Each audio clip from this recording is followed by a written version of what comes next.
everything comes down to love, then just what am I afraid of?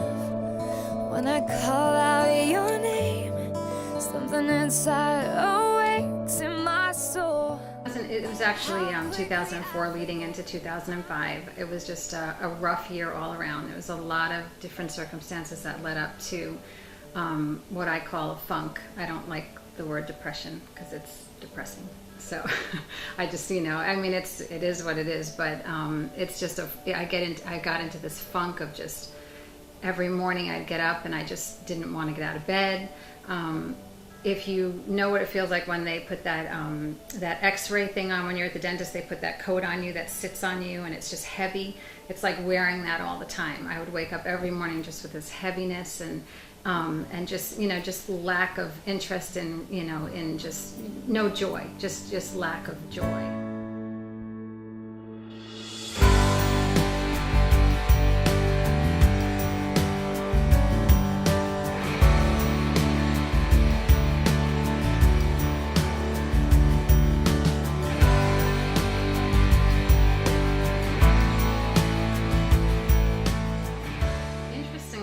During that period of time in 2005 when I was really struggling, I would wake up I felt myself awakening to other people's suffering. At the time I was singing on a worship team, and I would be at church and I would see people walking in, and I would, that would happen every single service, but all of a sudden I would be hearing in my mind, I wonder what she's going through, and I wonder what she's going through. And it was focusing mostly on women and just realizing that, as our roles change throughout our life, we go through all these different things. And I was just tuning in all of a sudden to other people's suffering. And through that, I would wake up in the middle of the night on my darkest day when I just was feeling like I just wanted to crawl in bed, pull the covers over my head and stay there. I would wake up in the middle of the night with these visions of a group of women that could come together and strengthen each other, hold each other up, and then reach out and bring hope and healing to other people that need it, people in need. And that was kind of the birth of this. I didn't know what it was at the time, but that was really the birth of the vision for the girls. In 2005, when I went through that whole thing, that was when the vision for the girls started really. I was awakened to the suffering of other people around me, and I felt like I wanted to do something about it. And I knew, everybody has a life verse. My verse has always been, I would have despaired had I not known that I would see the goodness of the Lord in the land of the living. And no matter what I've gone through, whatever period I've been through where I was suffering, I always knew that I had that promise that I would see the goodness of the Lord in the land of the living. And that helped me to have an eternal perspective, that it's not just about what's going on here. I know, even in my own commentary in my Bible, it describes the land of the living as here on earth. But for me, I just felt like when I read that verse in one of the worst times of my life, it spoke to me about my eternal hope, the eternal hope that I had. That's what I had to grab onto, that regardless of what happened here, I would have despaired with the different things that I had gone through had I not known that I would see the goodness of the Lord in the land of the living. So my perspective changed from everything that I go through here and the things that life might throw at me, because I might recover from this instance, but the hits keep coming, and we know that there are other things that we're going to go through. So that's always been my life verse that I've held on to, that I have that hope that it's not all about here, that I have to start investing in that eternal hope, and I have to start thinking about ways that I can bring that to other people.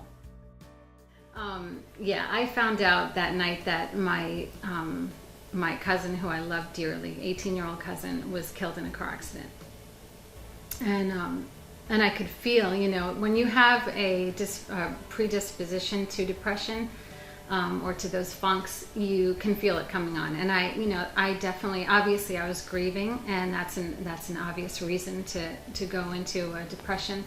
And I could feel myself. I remember one day just laying right here on this couch. I dropped my daughter at school. I came home, I laid on the couch, and I laid there until I picked her up. I mean, it's just didn't even get up off the couch, and just slept the whole day away just because, I just wanted to check out.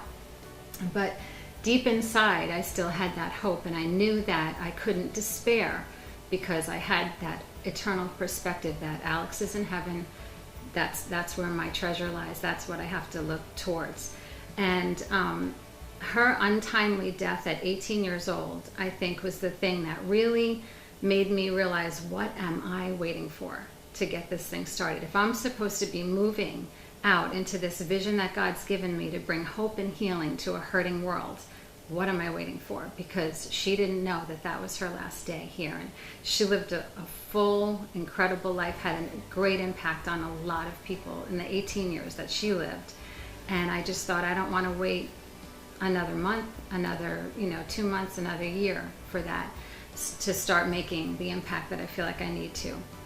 So really, as I was emerging from the initial grief from that, was when I started really taking steps and talking to Cinda, my partner, about really making this thing a corporation and a nonprofit organization that we could actually reach out and start bringing that hope and healing to a hurting world.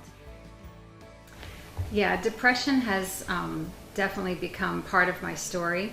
I wouldn't have necessarily picked it as a platform, and I don't feel like what I've had to learn over time is that just because I suffer occasionally from bouts with depression, it doesn't define who I am. In fact, actually, when I am in that moment, I feel like I've been kidnapped and that there's someone else operating my body. It's a very strange, almost out-of-body experience. But I am thankful that I've gone through it, that I know what it feels like to feel so low, because it gives me a deeper understanding of people that are suffering.